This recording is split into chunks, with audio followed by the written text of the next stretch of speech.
What if the thing you're praying God will remove from your life is actually the place He wants to meet you? This is the conversation I had today with worship leader and songwriter Brooke Nicholls. She shares some of her story about leaving behind a thriving career to follow God across the country into something she didn't necessarily want. And then what happened when obedience felt more like loss than blessing. We also talk about her music and her songwriting. If you've ever wondered whether following God might cost you the dream you prayed for, man, this conversation is going to challenge you. It's going to encourage you, probably in ways you didn't expect. Let's go. Brooke, hey, so thankful that you are joining the podcast today. How are you doing? Yeah, I'm so good. I'm so glad to be here. Yeah, thanks for jumping on. Like I said in the intro, you have a lot of different things going on, right? You're a worship pastor, you and your husband at a church in Vancouver area, That's is that right. right? Okay, and then you're a songwriter and you tour and you travel and lead and you've written a couple of books. Man, what's your favorite thing to do out of Oh this? man, out of all of the things, leading worship is my favorite. It is. Why do you say Yeah, that? I just like, I don't know. I just feel like that is like the one thing that like I just feel like really like I feel released in all of it. But there's something about when you can get to lead people into the presence of God that way. Um, for whatever reason, it's just like it's always been my number one thing. Even as a songwriter, like I've come to realize there was a time in my life where I really tried to pursue songwriting like deeper. And of course, like I've grown in that, of course, but um the realization was is like, oh, I'll never be as good of a songwriter as I am a worship leader. That's really good. Can you talk about your intro into worship? Like when you first started leading worship, how you felt called to that, what it was like before and once you got going? Yeah, my entry into worship actually, I was leading worship at a church, a very, very small church plant, for many, many years. But on the side of that, I was pursuing a pop career. Um, and I was doing them both at the same time. I always loved the Lord, but I was, like, really pushing for this pop thing on the side, and, it wasn't until I met my now husband, he was touring with a band called the City Harmonic at the time, and he just, like, loved the Lord so much, and he really, like, he was always pointing me to Jesus, and over time, my heart went from desiring this pop career to, like, just wanting to, like, lead people into the presence of God. And, it was, uh, it was years in the making. It was a slow shift, if you will, but when the shift came, it was kind of around that time when, guest worship leaders were becoming a thing in Canada, Okay. and for whatever reason, it was, like, right in that time, and I had reached out to a really big church in the area, and I was like, "Hey, like, if you're ever looking for, I guess, a worship leader," and they were like, "Oh, yeah, like, no, thank you, but thanks." And then, like, a couple months later, they reached out to me and they were like, "Actually, one of our worship leaders, who's a female, has just gone on bed rest. She's pregnant. Like, would you be able to step in for us Sunday?" And I was like, "Oh, I'd love to." So it was, like, kind of my first time. I went and I led worship there, and then they called me the following week and they said, "Hey, we have 42 more Sundays this year. Like, would you take the rest?" I was like, "Wow." And, that was kind of the beginning of it all. Just kinda, like, flung open the doors for me. Yeah. I ended up becoming, going on staff at that church, as a worship Okay. leader, and that was, I wanna say 15 years ago, Okay. and then that was also the start of my, like, Christian touring, life, Y- and it Your path, yeah, it yeah. all kinda opened from that one call. Normally you kind of seems like people go in the opposite direction, that people use the church to grow and learn, and the bigger their platform gets, now they transition into something even what would seem like bigger, but it's outside the church. And I love hearing the testimony of you moving in the opposite direction towards the church and towards worship leading away from the pop. That's so cool. Part of the podcast is in my heart, is to equip young leaders, new worship leaders, and future worship leaders. Do you remember maybe how you felt the first time you led worship when you first started? I don't know. How young were you when you first led worship, like the very Like, first when I time? first started leading, I grew up in the church, so I was singing and leading, I don't know, most of my life, really. Okay. But when I started on my own, I was in my early 20s. I could have been 21 at the time. And I do remember one thing was that I had nobody who was looking after me. Mm, Nobody told me, choose songs that, people can sing, choose songs that are congregational, all the things. Like nobody, yeah, I don't know. Yeah, nobody was holding me. And so um, that feels really important to me now as I'm older and I'm like worship yeah. pastoring a pretty big church out here in Vancouver is to make sure that I hold people as I raise them up because nobody should be left to figure it out on their own. And yeah, having that mentorship is really important. Yeah, I love that. I part of what I've observed as I've talked to worship leaders is, I mean, we're created to worship, so we have this personal, like literally created on our inside to worship, and so there's this tension of it's so intimate and personal to me, but it is that for other people too. But now there's this collision of this team and these people and these imperfect people, and at the center of it is our relationship with Jesus. Man, that's so cool. Can you talk about maybe you talked about songwriting earlier and how you shifted your heart to that? Can you talk about your personal devotion, how that songs have come out of that for you? Yeah, for sure. It's funny how my songwriting has just been a total journey for me. At the beginning of switching from pop music, I was really good at writing about broken hearts and ex-boyfriends and all the things. And then, the shift to was just oh man, I know the Lord now in a way that I never knew before. And I wanted to just write from that place. And a lot of my writing at that time, it was so personal to me because I felt totally rescued. I felt like the Lord just took his hand and he picked me up and brought me to this new place uh, Wow. that I could live. And so a lot of my writing came from just these really personal experiences. And then obviously as I grew and I began to work in a church, I wanted to put songs in people's mouths of praise and prayers and different declarations. And so the Mm, writing has, grown and shifted over the course of 15 years. And yeah. sometimes I miss sitting down and writing about, I don't have a broken heart anymore. I'm so grateful that I found a great man, but Yeah. I used to just Yeah. Do you I have do, kids? yeah, yeah. You have yeah, yes. So there's definitely a shift too for people like me, and I have other friends too that are worship leaders and write corporate songs, but then now they're writing about parenting and raising their kids, and there's this nostalgia. I don't know. It's maybe you can do that Yeah, too. well, and even having kids, takes you to a new place with the Lord that, the well just keeps getting deeper and deeper and deeper as you keep going on with Jesus, and so, yeah, just, writing from the depth of that well is, so important. Yeah, that totally. Have you as you have been leading, right? You've been leading for a while and you're writing these corporate songs. How have you seen worship music shift just as a worship pastor, from maybe from a songwriting perspective, from someone who's leading a congregation, leading a team, how have you seen that shift over the years? Well, yeah, I mean, one of the things that I'm noticing is that there's, so much music right now. And not that that's a that I said that maybe like it was a negative thing, and it's not a Oh, negative thing, no, no, no, no. but, Yeah. it makes it hard to choose because I have congregants and even people on my team that are like, "Hey, I really love this song, why don't we sing this song on a Sunday?" And it's well, I don't really feel like it's maybe either congregational or Sunday appropriate, it might just be Right, like a right. devotional song, and so I think, yeah, music has certainly evolved, obviously, and I think we're in a really good, era of worship music, and actually, in a good way, it makes my job, um, more it keeps me on my toes because I have to be really careful and sure of the songs that I choose to lead and introduce to my congregation. That's great. Do you guys work from a song pool, or do you like I know at our church we have these are our songs for the quarter and we're pulling from that because otherwise there's a Well, million. Is that what that's you're just it. doing? I mean, there really is a million songs, right? And I feel like giving people continuity and giving them repetition is really good for them.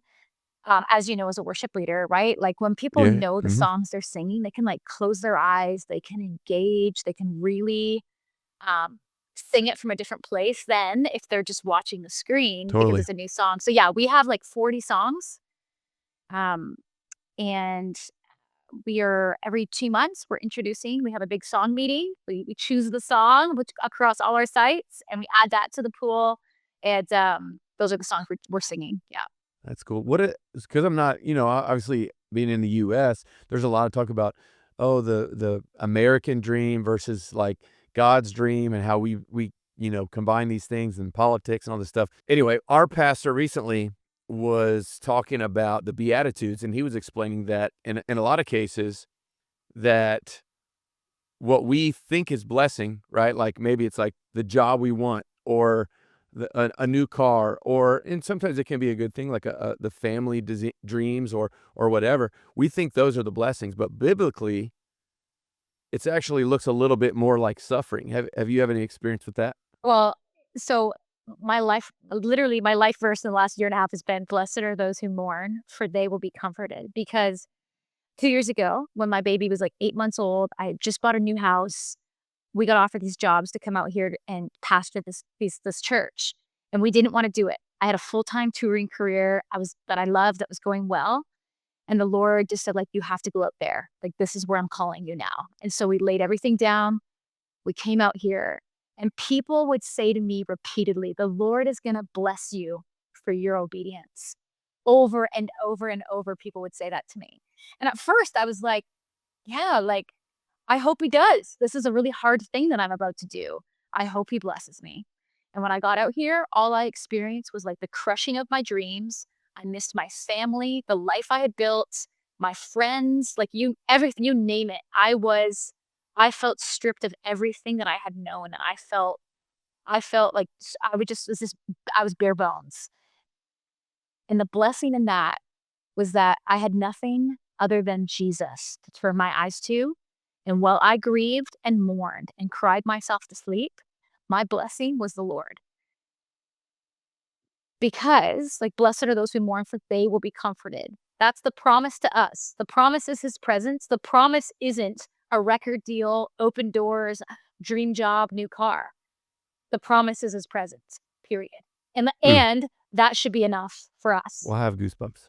That's so good. I don't know if there's such thing as a Canadian dream, but there is American dream, and it looks a lot less like the Bible than people think. Absolutely, You know? absolutely, and I think Yeah. even with social media, right? Like, we see things that we maybe shouldn't have seen. I don't know, and it gives us this idea of what we think our life should look like, or this idea of what we should have. But, like, God's not calling us to things.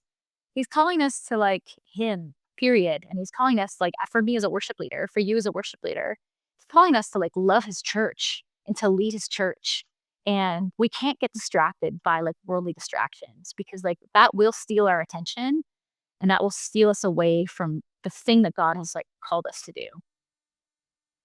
Yeah, is that hard for you with, traveling around and people are sometimes paying to see you and they're buying your stuff? What is that like for maybe for your identity? Oh, one thing that, like, the Lord has, like, given me is just, like, a heart for people always, and so, like, it matters to me that I love the people that I lead, because, like, I don't see myself more valuable than them. I don't see myself more elevated than they are. Yes, they might have bought a ticket to come and see me, but, like, listen, we're coming to raise our voice to the exact same God.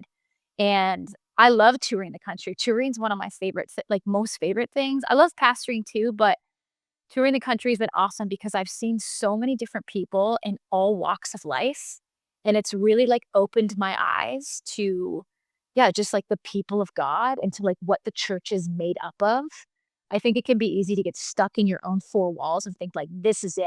Like, we are God's chosen people," and it's like, "No, like, there's a whole lot of them out there," and I Yeah. love being able to, like, meet them, hear their stories, and, like, lead them. It's really important to me.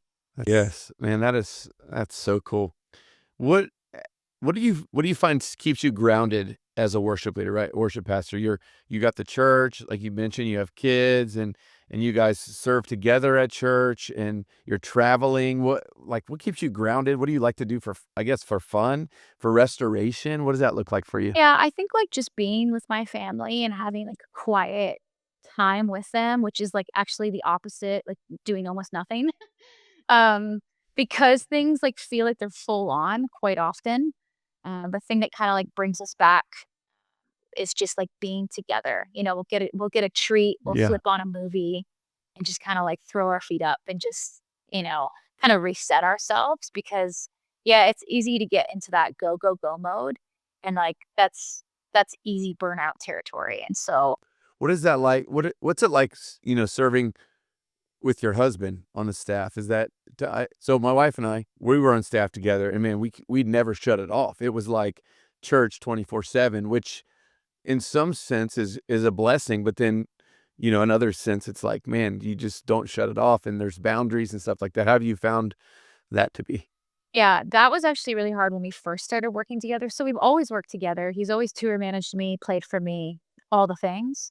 But then Okay, when we moved to the awesome. church context, it was a little different because yeah, as you know, like there was just no boundary. And you know, problems from, in the church would infiltrate into our home at the dinner table in front of our children. And that became like a problem for me. And so that was something that we had to like actually, if I'm being honest, like figure out together. And now that we are, a year and a half in, we've figured out that balance of like we just try to keep things at work if we can. Um, Problems will stay at work, good conversations can happen at the table in front of our kids, but beyond that, we have to separate it. And little kids kind of Yeah, force you to do that, right? Like y- I know. We're like, yeah, we have. Yeah. What ages are your 2 and kids? 5. They're Yeah. younger. Oh yeah. So we have 3, 5, 7, 9, and now they want to be involved in church, and they love being at church, and they love being around the people. But then when you're, and they love the worship team people. We'll have birthday parties, and our kids will invite 2 kids and 15 adults because they got the worship team. But then when there's like, there's frustration, or you're just trying to work through a conversation, like with my wife or whatever, and I'm like, I can't say this thing, and it's just it can It's be the spelling challenging. thing, right? We What started is spelling, "Hey, we're gonna go to the" Yeah, now my 5-year-old's like, yeah, "What does that yeah. spell?" Yeah, yeah, yeah, they're sounding it out, yeah. That doesn't work for us Ah, anymore because the 9-year-old or 7-year-old will tell everyone else what it actually means. Mom said, you're like, "God." Um, so in the midst of all this, how do you keep your personal worship time, your personal, devotional time with God alone in the midst of all of the other things you have going on? yeah, it's really important for me to have that, obviously. I devote a lot of Mondays to that. When I get to be by myself, my kids are at daycare. I do not go into the office. I spend time That's either great. at a coffee shop or a donut shop or here at my house at my piano. I love to write. As you said, I've written a couple books, so I love to write devotionals and like sort through my heart and my ideas and just process them that way. Um, and like that's very important for me because it really like settles my heart and really it does really ground me. Um, and that's also where like I'll ask the Lord like what's up this week? Like, do you have a word for my team? Do you have a word for my church? Like, where am I going this week with my team? And that's typically, not always, but that's typically like when it will happen is on a Monday. Oh, man, I love that. I, like I mentioned earlier, the podcast, I really wanna help equip younger Mhm. leaders, and like we were saying, there didn't used to be like a worship online podcast to help people, or resources out there as people grew. What if you could go back to yourself as an early worship leader, right? Or even along the way, what advice would you give to the younger version of you when you first started leading worship, when you first started leading a team, first started leading people like that? Yeah, I would say like a couple of things. Uh, I would say like find somebody that you can trust that can walk with you, that can tell you if that's not the right choice or the right decision in love and like Mm, guide you. Um, and then I would say like don't overthink it. Like, you know, one of the words that I got from the Lord recently on a Sunday was like, I was driving to church and I just felt Jesus say, like, hey, like, don't try today. Like, just show up and be you and let me do the work. And that was like really, just felt like really mm, comforting to my soul. Because it's oftentimes, especially like we're at a big church, I have to really like ramp it up sometimes and like really draw people in because like maybe they're sleepy or whatever.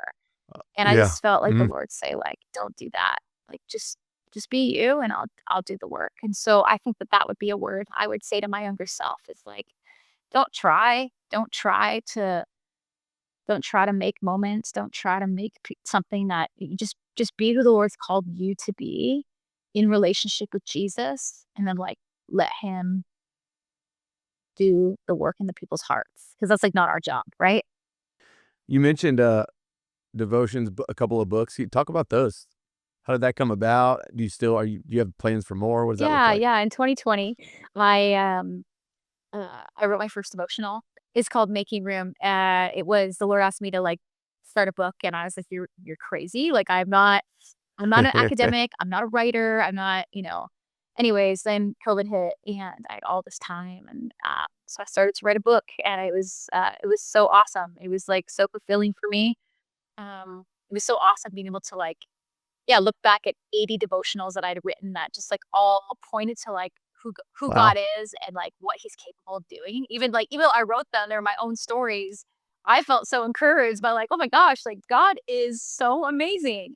And so, I did that 2 times, and I mean, I'm working on my 3rd, but that's more, like, in any kinda spare time I have, just trying to What about music? Can you talk about you released a song right towards the end of last year, and you have more plans for music Yeah, I do. coming? I'm in, like, a heavy writing season right now, writing I've got 3 done, and I've got maybe 4 more on the go right now, and, I'm Let's finding go. That's great. so much, like I'm just, like, loving co-writes right now. I mean, for the first, little bit of my, you know, songwriting career, I did it on my own. I had my husband to lean on, of course. He would just, like, shred every song, and then I had to put it back together.